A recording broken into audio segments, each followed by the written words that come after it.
Eat my chocolate. No one touch my chocolate. You're gonna eat my chocolate.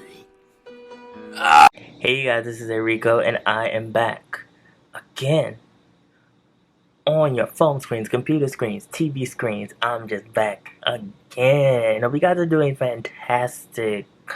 China and Hong Kong are once again going through it, and it has to do with chocolates. I laughed so hard when I saw the headlines and them really saying that the pro-democratic prisoners who were beat in the street, who were drugged to jail, who were constantly being nitpicked at, were found in the crosshairs of another nitpick from the Chinese government, from certain parts of the Hong Kong government that support the Chinese government. And they're saying that they are bribing people with M&Ms in jail to get them to join the pro-democratic movement.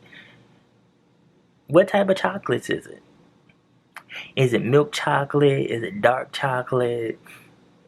You know, it's going to depend. Now I know that they say they can have M&Ms in there. There was a rule that there's a limit. So, you know, this is their case. They're trying to say that we went in there and we saw prisoners with a whole bunch of M&Ms. Then they were talking about hairpins. What? You know, just like, you won't bribe somebody with a hairpin with some M&Ms. So, I could take those M&Ms and still not join their movement. I could sit up there and be like, yeah, I'm with you all, and be eating the M&Ms all day and every day and just be like, yeah. Here, put it in your hand and take it.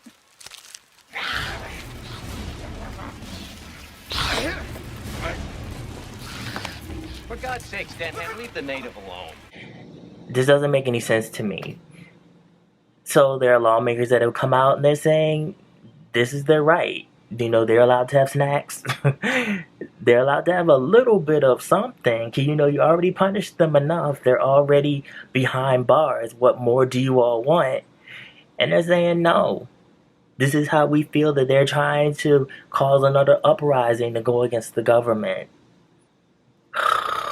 It's just like, you know, you can't win. I don't really have a dog to pick in this fight. I don't want people to think that I'm like anti-China or I am anti-anybody. I'm just more like, as a black person, it triggers me when I see people who should have rights that don't have rights, and the rights are constantly taken away, because I can apply that from my experience and from my ancestors' experiences and see that and just be like, this doesn't make any type of sense. Like, what is the problem? This is such a tiny nitpick to me. And even if it was true, they're in jail.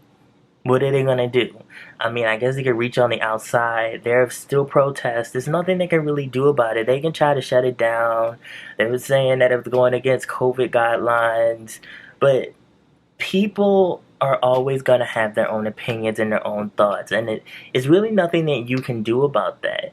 Because most of the time when people feel like that their voice and their right to have a voice is threatened, they're going to fight against that power that threatens their rights. So this isn't anything that's new. This is human nature. I see this and I'm like, good for them. Whatever is going on with the national security law in China, I don't think that this is something that's going to come to a head anytime soon. They can constantly try to put a leash on it and try to whip them down, but they're just going to keep butting heads. It's just going to keep clashing. And I know Hong Kong got to be tired, because I know I'm tired of really seeing it. Because I'm just like, when will people just start listening to each other and try to hear what they're trying to say and why this is such a problem? It's just constantly, has to be my way. If it's not my way, then it's no way at all. So then people will constantly try to go against you.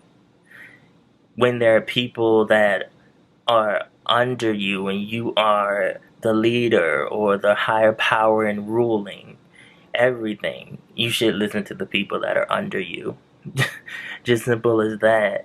So to me, this was hilarious because there are actually a whole bunch of people who are families of the prisoners in there that are running to get M&Ms because they were recalled. And there's a rule that says that they can only have the ones in the yellow bag, which is strange to me because an M&M is an M&M. How is it a different product if it's in a different color bag? So, they're running and they're trying to get that for their loved ones in jail.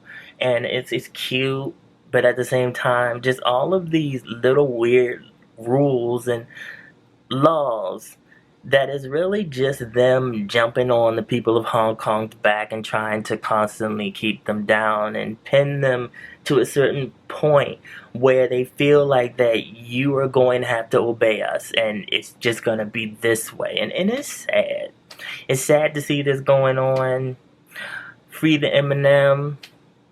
Let them eat their M&Ms. Let them tie up the hair with the hair tie. I'm sure there's more important issues to worry about.